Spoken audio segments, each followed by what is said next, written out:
Le film s'interrompt brutalement. Mais quelle que soit l'issue de cette entrevue, les images du prêtre en présence d'une femme à moitié nue dans sa chambre sont assez préjudiciables pour garantir sa collaboration future à la surveillance des activités de Villot.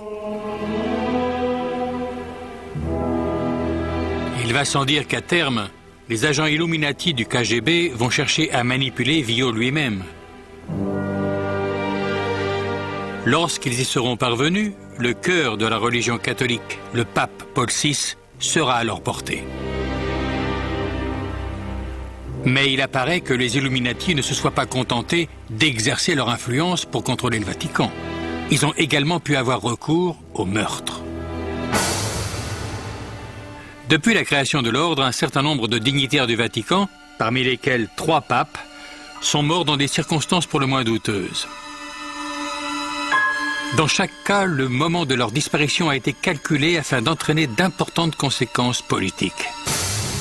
Un signe caractéristique de la confrérie secrète et de sa volonté d'influencer la politique mondiale à son avantage.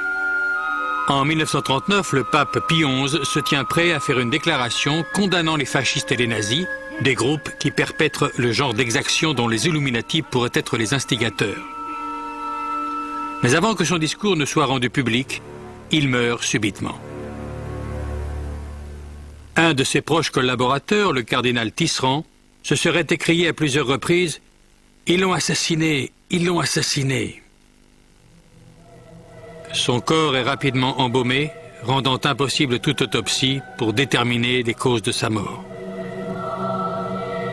En 1978, il semble que la confrérie secrète ait à nouveau recours au meurtre pour manipuler la papauté. Le pape Paul VI meurt subitement.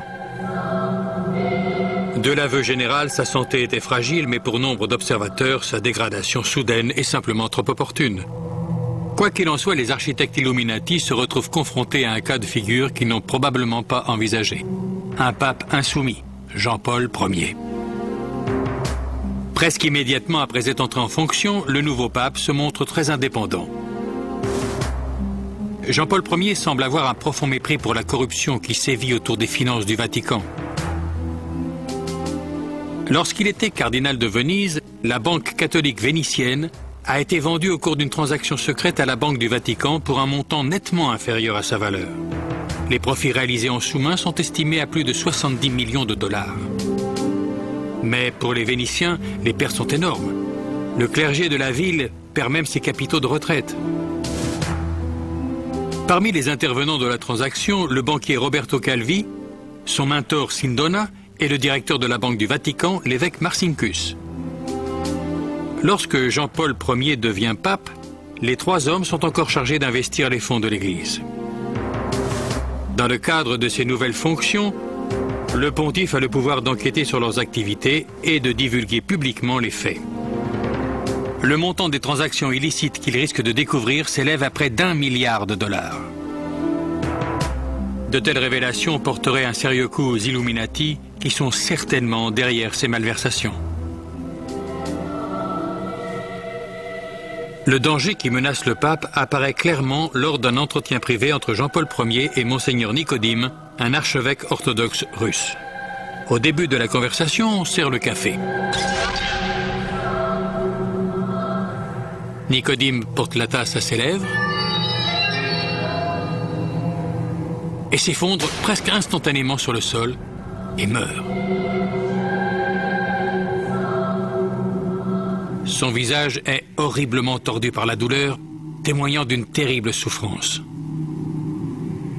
Abasourdi, le pape repose prudemment sa tasse avant de boire.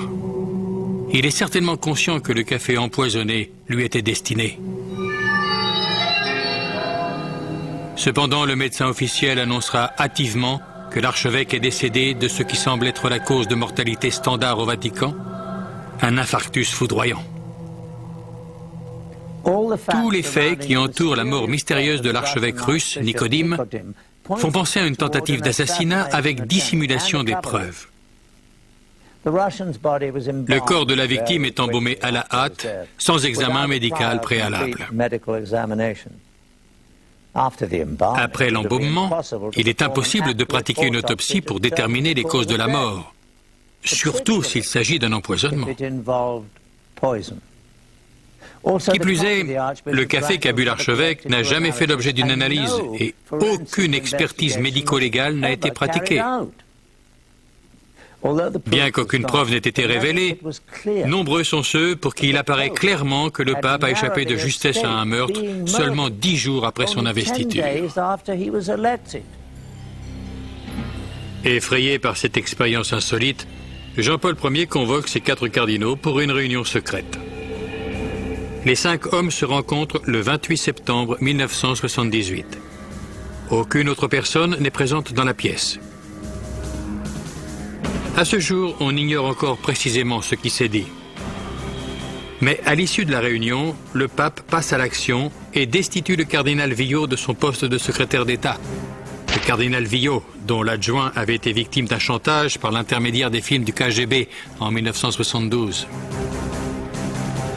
Au cours des 6 années qui se sont écoulées, il y a fort à parier que le cardinal lui-même s'est laissé prendre dans la toile des Illuminati.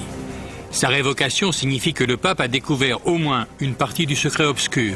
Mais même Jean-Paul Ier ne peut échapper au destin que lui réservent les Illuminati.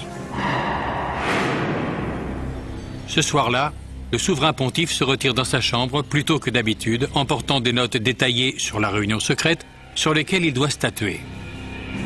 À 5 heures le lendemain matin, la préposée la plus proche du pape, sœur Vicenza, est inquiète. Sa sainteté n'a encore jamais dormi si tard. Elle jette un œil à travers la porte. Jean-Paul Ier est assis dans son lit, sa lampe de chevet allumée, comme s'il lisait. Des feuilles sont éparpillées autour de lui. Mais, à la stupéfaction de la sœur, son visage a la même expression figée que celui de Nicodime, l'archevêque russe assassiné quelques jours auparavant. Jean-Paul Ier est mort. Son règne aura duré moins de 5 semaines.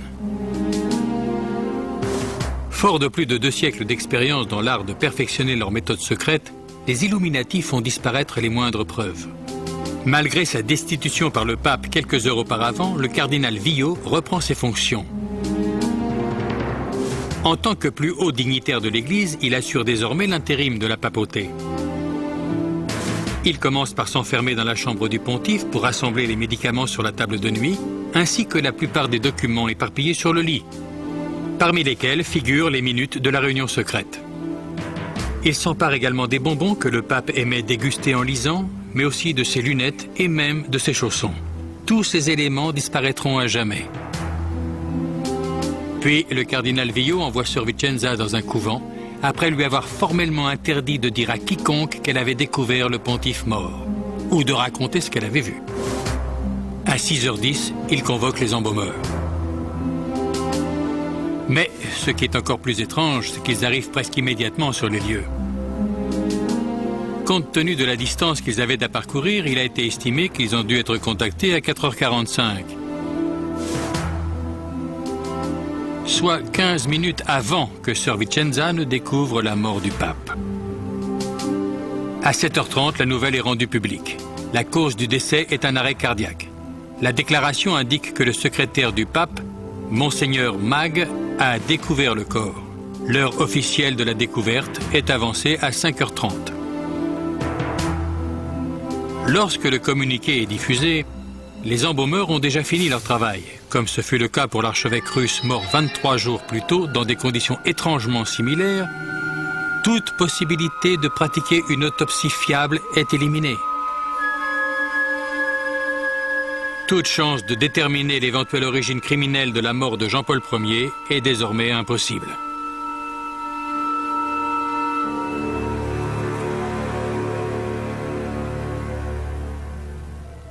Dix jours après les funérailles de Jean-Paul Ier, le cardinal Villot rassemble le conclave pour élire un successeur. Le corps électoral officiel se retire dans la chapelle Sixtine. Il est composé de 111 cardinaux, lesquels doivent invoquer le pouvoir du Saint-Esprit afin qu'il guide leur choix. Mais dans les faits, les principaux candidats à la papauté ne sont pas élus derrière les portes closes du conclave. Cette décision se prend dans les restaurants chics de Rome où les cardinaux les plus puissants se retrouvent pour les déjeuners et le souper.